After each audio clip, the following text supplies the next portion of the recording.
Saber Comum, uma iniciativa conjunta de educação à distância e divulgação científica das instituições públicas de ensino superior e pesquisa do Rio de Janeiro. Na história da humanidade, o domínio da energia tem papel fundamental na estrutura das civilizações. A partir da Revolução Industrial, o uso intenso dos combustíveis fósseis, tais como carvão e petróleo, aumentou as concentrações de carbono na atmosfera. Essa fonte de energia, além de poluente, é limitada. Dessa forma, a produção energética passa a ser uma questão para o desenvolvimento sustentável. Fazer a transição para formas renováveis e sustentáveis de produzir energia é fundamental para a manutenção da saúde de ecossistemas naturais e das necessidades humanas.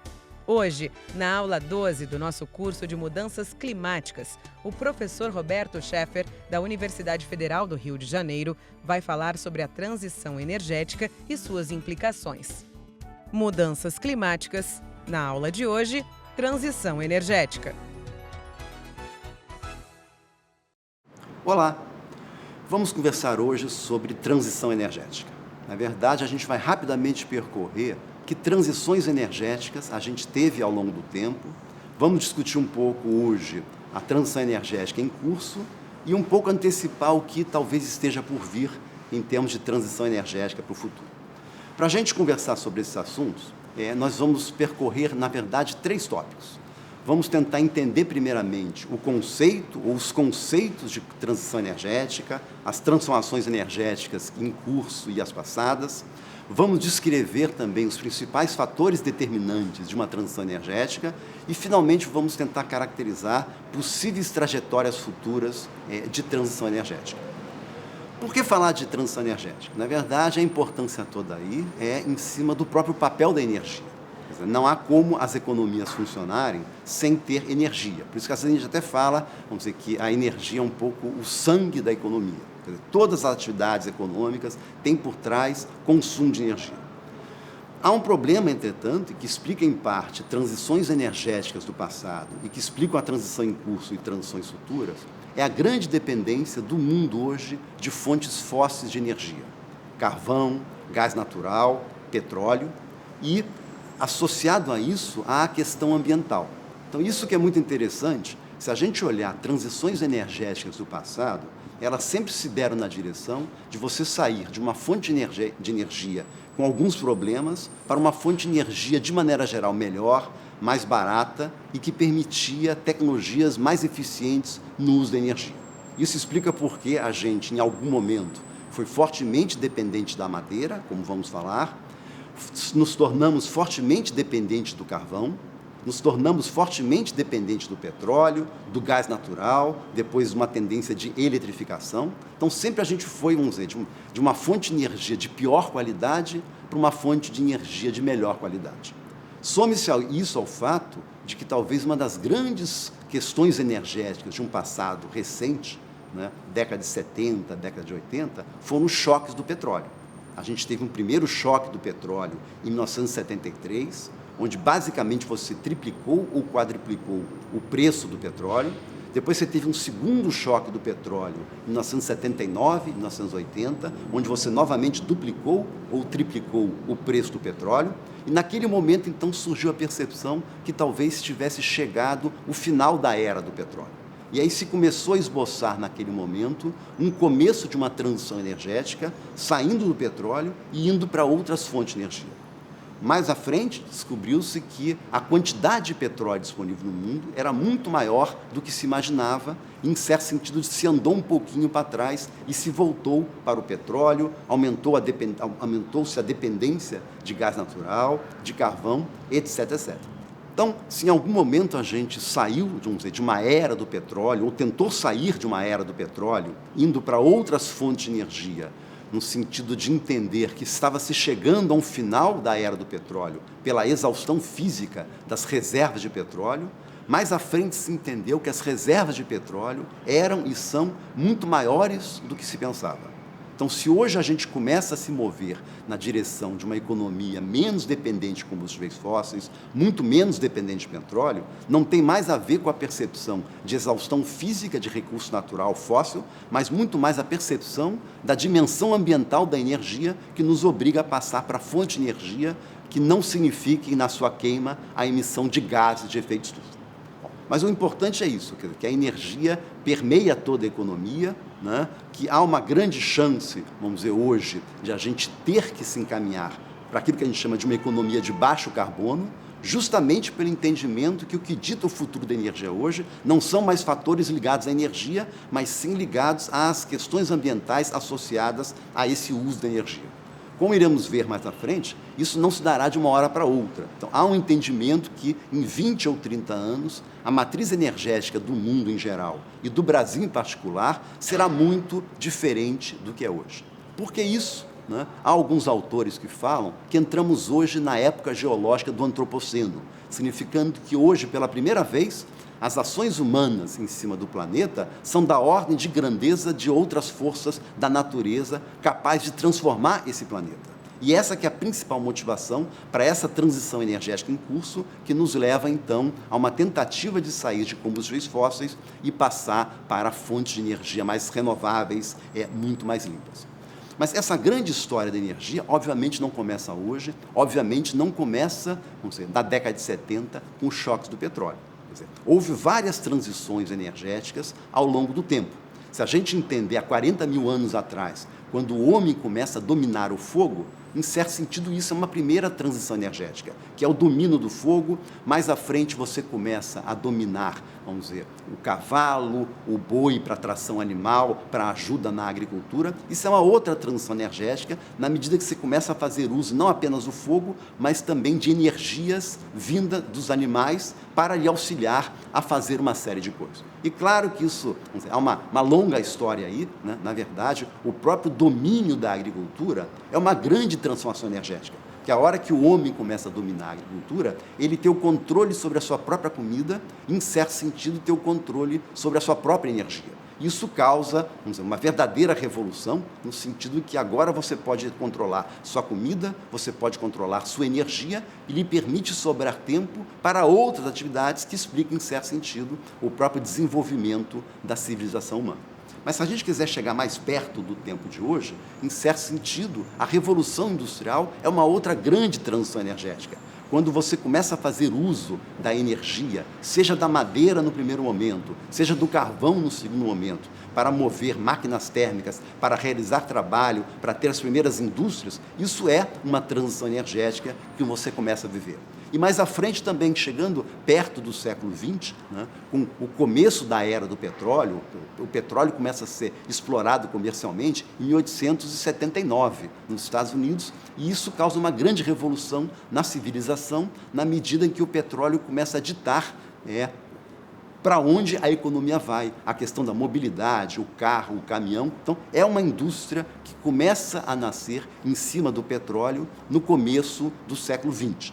E mais à frente, então, uma tendência de eletrificação das economias, aí você começa a ter, claro, o carvão sempre importante na geração elétrica, mas o petróleo assumindo um papel importante nos transportes, o gás natural começando a se tornar importante no setor elétrico, nos anos 60, 70, o começo da energia nuclear, que se mostrava muito promissora num primeiro momento, mas depois começou a demonstrar problemas de custo, de segurança, etc., etc. O fato é, vamos dizer, que o mundo tem, ao longo de toda a sua história, ou a civilização humana, esse contato próximo da energia, e a energia, em certo sentido, ditando o próprio desenvolvimento econômico. Então, alguns autores, na verdade, eles tendem a dizer que o que dita o desenvolvimento da economia é o domínio que o homem tem da energia. E dependendo do tipo de energia que você domina, isso vai levar a sua economia para um lado ou para o outro.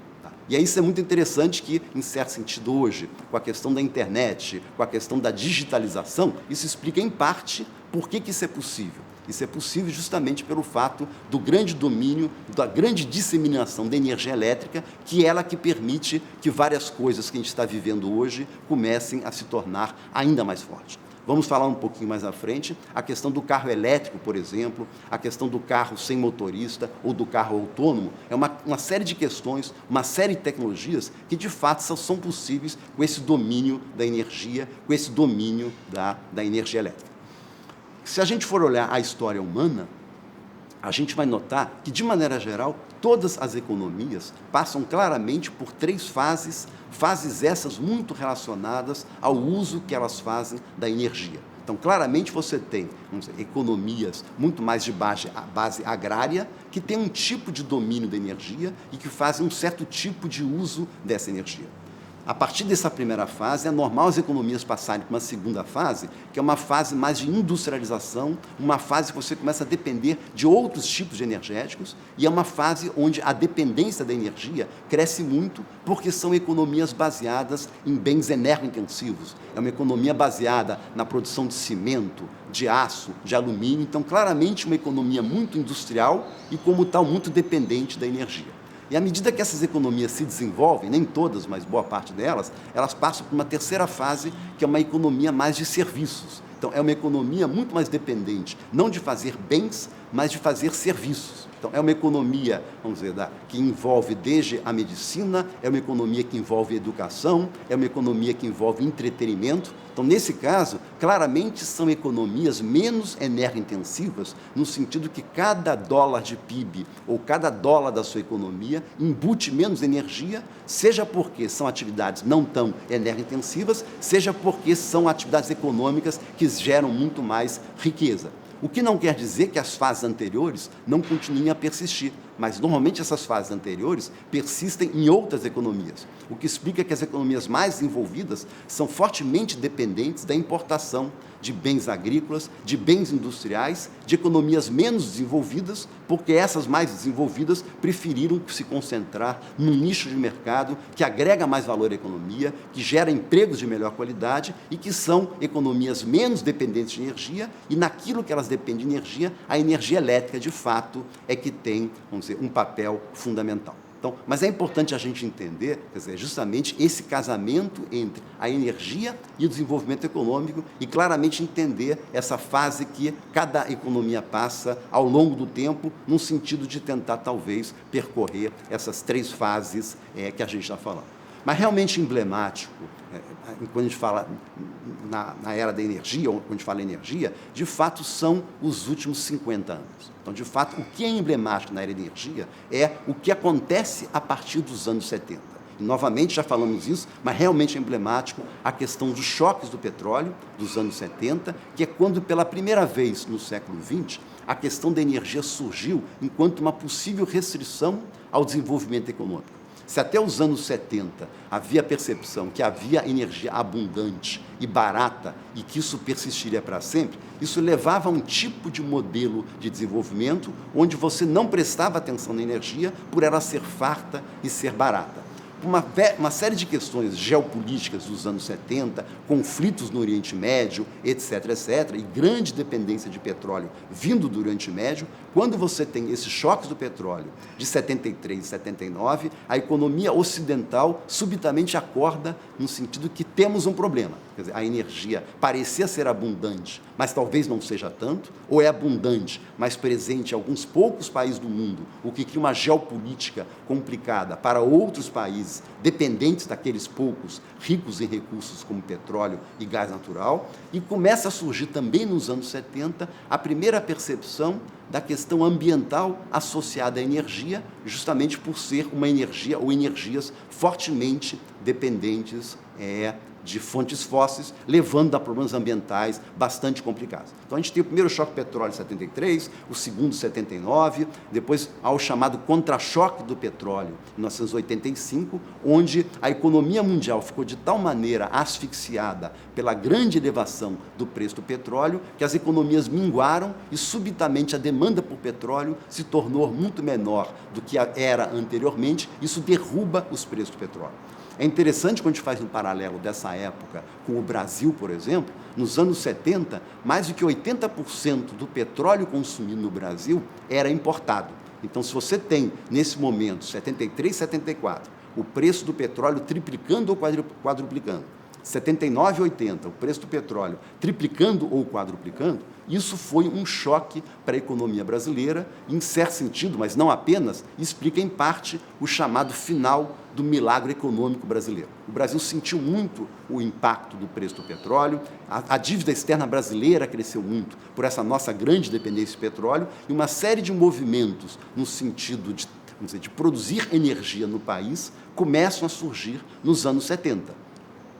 Grandes hidrelétricas brasileiras, Itaipu, Tucuruí, o programa do álcool no Brasil surge num primeiro momento em 75, enquanto a adição de álcool à gasolina. Depois você tem a segunda fase do pró-álcool em 79, quando você começa a produzir carros 100% a álcool, né? O próprio programa nuclear Brasil-Alemanha começa a surgir nos anos 70. Então, os anos 70 também são marcantes para o caso brasileiro, justamente porque a energia se torna cara para a economia brasileira e você precisa começar a procurar soluções domésticas a essa grande dependência. Então, é quando a Petrobras, de fato, se lança ao mar e começa a descobrir grandes reservas de petróleo offshore, quer dizer, mar adentro, você começa a ter, vamos dizer, o petróleo da bacia de Campos, muito mais à frente, 2007, 2008, surge o pré-sal, mas de fato, são os choques do petróleo dos anos 70 que motivam o Brasil a tentar sair atrás da autossuficiência em energia, seja na parte de combustíveis líquidos, com a procura de Petrobras em águas profundas, seja na parte elétrica,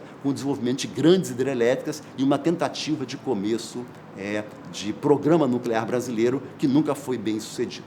Mas aí já estamos chegando, vamos dizer, nos anos 90, e se a questão do petróleo, as crises do petróleo começam a ficar para trás e a percepção de escassez de petróleo ou de combustíveis fósseis em geral começa a ficar para trás, a grande novidade quando chega nos anos 90, de fato, é a questão ambiental. Então, nos anos 92, a gente teve a chamada Rio 92, que foi uma conferência sobre clima, onde você cria a UNFCCC, que é a Convenção Quadro das Nações Unidas para Mudanças do Clima. Isso foi criado aqui no Rio de Janeiro, em 1992. E é a partir disso que os países começam a se organizar e, anualmente, todos os países do mundo signatários da Convenção do Clima começam a se reunir justamente para discutir a questão ambiental em geral, mas mais especificamente a questão das mudanças climáticas. E aí a gente tem uma nova transição energética, talvez a maior que o homem já viveu, e essa que dita o que a gente vive hoje e dita o que vai ser o futuro, que é justamente a necessidade de mudar o perfil energético das economias para a gente sair da dependência de combustíveis fósseis e a gente passar a depender mais de fontes renováveis. Isso explica o surgimento ou barateamento da energia solar, da energia eólica e essa busca por fontes renováveis de energia em substituição aos combustíveis fósseis. Então, a gente tem, como falei, a Rio 92, a gente depois vai ter o Protocolo de Quioto em 1997, depois a gente tem o Acordo de Paris de 2015, que é, de fato, talvez o marco mais impressionante da transição energética em curso hoje. O que é o Acordo de Paris? O Acordo de Paris é quando você tem mais do que 190 nações no mundo concordando que o perfil energético das suas economias terá que mudar. As palavras do Acordo de Paris não são em termos de energia e são em termos de redução de emissões de gás de efeito estufa. Mas dado que mais do que 80% das emissões de gás de efeito estufa no mundo vem do uso da energia, então você passar a ter metas de redução de emissão, em certo sentido, é passar a ter metas da necessidade de rapidamente o mundo ir para uma transição energética. E, de fato, o Acordo de Paris convida os países do mundo a não deixar a temperatura média do planeta, ou o aquecimento global médio, exceder 2 graus centígrados até o final do século, tentando manter esse aumento da temperatura média do planeta em não mais do que 1,5 graus. Dado que, vamos dizer, o planeta, desde a era pré-industrial, já se aqueceu 1,1 graus centígrados. Então, a folga que nos sobra é muito pequena se os países quiserem, de fato, cumprir o Acordo de Paris, sendo que boa parte dos países do mundo ratificou o Acordo de Paris. E o Acordo de Paris vai mais longe. Ele chega a convidar os países, ou sugerir, que os países zerem as suas emissões de gás de efeito estufa em 2050.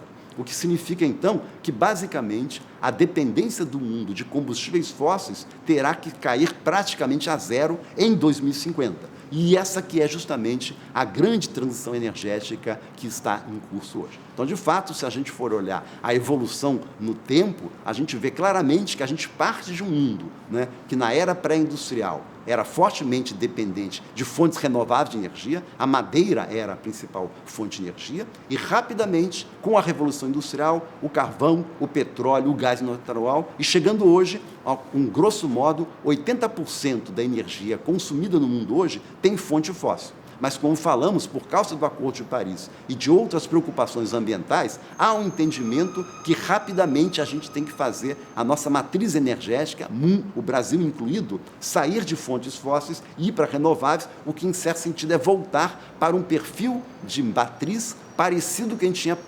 anteriormente, não dependente mais de madeira, mas dependente de outras fontes renováveis, onde o solar, o eólico, eventualmente a biomassa moderna, os biocombustíveis avançados passam a ser uma necessidade.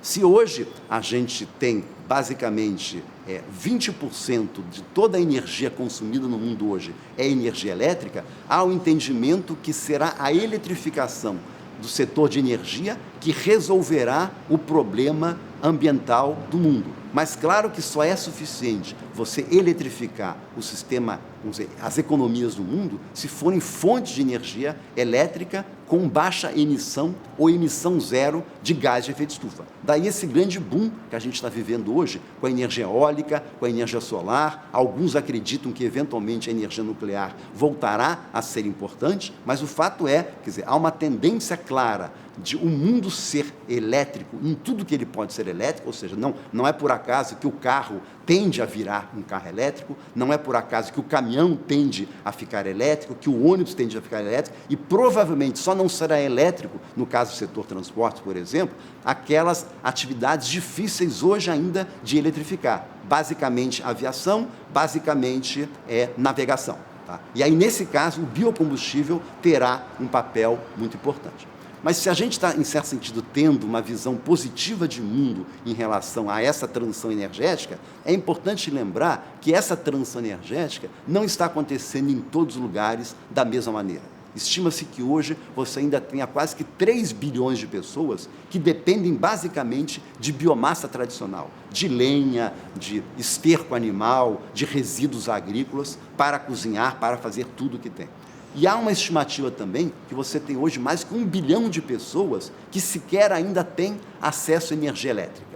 E outro 1 bilhão de pessoas que têm acesso à energia elétrica, mas uma energia elétrica ainda muito precária. Então, é curioso a gente falar que há um certo otimismo com a transição energética em curso no mundo, no sentido da eletrificação, no sentido de fontes renováveis de energia, mas é importante que ainda há um outro pedaço do mundo que sequer chegou ao acesso da energia. Quer dizer, é um pedaço do mundo que lembra, talvez, o homem de 100, 200, 300 ou 500 anos atrás. Então, a gente tem que lidar com esses dois mundos. Um mundo moderno que tenta se eletrificar e um mundo ainda muito arcaico que sequer teve acesso à energia. Então, estamos falando, vamos dizer, muito aqui de transição energética, mas sequer definimos transição energética, né? E eu acho que agora a gente já tem os elementos capazes de a gente entender melhor o que a gente está querendo dizer, então, com essa transição energética em curso ou com essa que está por vir. Basicamente, são, vamos dizer, mudanças sistêmicas que já estão em curso ou que irão ocorrer, que significará mudança de tipo de energia, mudança na qualidade de energia, mudança na quantidade da energia que a gente vai consumir e de que tempo, mudança na maneira de você produzir essa energia, entregar essa energia, etc, etc. Então, transição energética é isso, é toda essa mudança sistêmica em curso, ou que irá acontecer, ou que já aconteceu no passado, que significou, vamos dizer, tecnologias, energias diferentes surgindo no tempo. E, basicamente, a gente consegue identificar 3 pilares no que a gente chamaria o que seria a dinâmica normal de uma transição energética. Quais são esses 3 pilares? Quer dizer, há questões técnico-econômicas, claramente. Então, o que dita a transição energética são questões técnicas. Você tem que ter a tecnologia disponível para passar para uma nova fonte de energia, ou você tem que ter a tecnologia disponível para usar uma nova fonte de energia. Você tem que tem que ter condições econômicas para fazer isso. Então, isso que é curioso, quer dizer, se no passado a transição energética ou as transições energéticas se deram de maneira mais natural, saindo de uma energia de um tipo para outra, ou porque era ela melhor ou era mais barata, a transição de hoje não é exatamente essa. Quer dizer, a transição de hoje é uma transição forçada, ditada não obrigatoriamente por fonte de energia melhor, mas pela necessidade de você adequar essas fontes energéticas à dimensão planetária, à dimensão ambiental a que a gente está sujeita hoje. Claramente, também, outro pilar importante da transição são questões de limites naturais. Então, não adianta você querer passar para uma outra fonte de energia se essa fonte de energia não está amplamente disponível. Por isso que não é por acaso que a energia solar, a energia eólica, começam a adquirir uma importância muito grande pela grande disponibilidade dessas fontes energéticas. E, finalmente, há uma outra questão, talvez menos dita, que são relações de poder. Qualquer transição energética te leva a uma nova geopolítica. Então, se houve no passado uma geopolítica dos combustíveis fósseis, com a transição energética, com a grande dependência de tecnologias ligadas à eletricidade, o carro elétrico, à bateria, provavelmente teremos uma nova geopolítica da energia com as quais a gente terá que lidar. Mas o que é marcante na transição energética em curso e que está por vir é justamente a necessidade de todas as novas fontes de energia serem fortemente ou serem praticamente descarbonizadas. Então, é a questão da mudança climática, é a questão do baixo carbono que começa a ditar o futuro da energia hoje e o futuro da energia do mundo. Então, o que é importante a gente entender, quer dizer, se por um lado a gente está falando nessa tendência de descarbonizar, essa grande preocupação com a questão da mudança climática, a questão da transição energética em curso vai além da questão da mudança climática. Na verdade, a dimensão ambiental hoje é, de fato, o que é realmente o fato marcante, né? E o que a gente está falando aqui? O que a gente está falando é, vamos dizer, dado que, ao mesmo tempo que em 2015, a gente teve, vamos dizer, a assinatura do Acordo de Paris, a gente teve 192 nações do mundo se comprometendo em manter a temperatura média do planeta a não mais do que 2 graus centígrados mais quente do que foi na era pré-industrial, tentando manter esse aumento a não mais do que 1,5 graus, e se prontificando ou tentando zerar as emissões de gás de efeito de estufa em 2050, ao mesmo tempo, também em 2015, você teve os chamados Objetivos de Desenvolvimento Sustentável. São 17 objetivos. Então, há preocupações com erradicação de pobreza, há compromissos com fome zero, compromisso com bem-estar, quer dizer, há N outros objetivos que você ambiciona. Então, essa aqui é a dificuldade da equação que a gente vive hoje. Como a gente consegue, simultaneamente, fazer uma transição energética para uma economia de baixo carbono e, ao mesmo tempo, atender outros objetivos de desenvolvimento sustentável. Então, o que a gente está falando hoje é que a transição energética em curso, e essa que está por vir, ela não é mais apenas uma transição energética para fontes de energia melhores ou mais baratas, mas é uma que tem que lidar com as várias dimensões do desenvolvimento sustentável. A questão mudança climática é o que tem ditado a transição em curso hoje, mas há um entendimento correto que você tem que lidar com várias dimensões. Há a dimensão humana, há a dimensão política, há a dimensão econômica, e os 17 objetivos de desenvolvimento sustentável, acordados também em 2015 por mais do que 190 países do mundo, vão nessa direção. Como você transforma as economias, como você transforma o sistema energético dos países e, ao mesmo tempo, você consegue lidar com dimensões ambientais, sociais e econômicas. Então, essa é a transição energética em curso e, de maneira geral, podemos ser otimistas com ela, mas há grandes desafios ainda a serem enfrentados à nossa frente. Obrigado. Na aula de hoje, aprendemos a importância de se pensar a transição energética como uma necessidade frente à escassez de recursos, ao aumento populacional e, por consequência, da demanda de energia. Essa transição é fundamental para que consigamos cumprir os Objetivos de Desenvolvimento Sustentável e minimizar os impactos ambientais que temos causado em nosso planeta. Na próxima aula, pensaremos como a agricultura se relaciona com o clima e as iniciativas que o Brasil tem conduzido neste sentido. Até lá!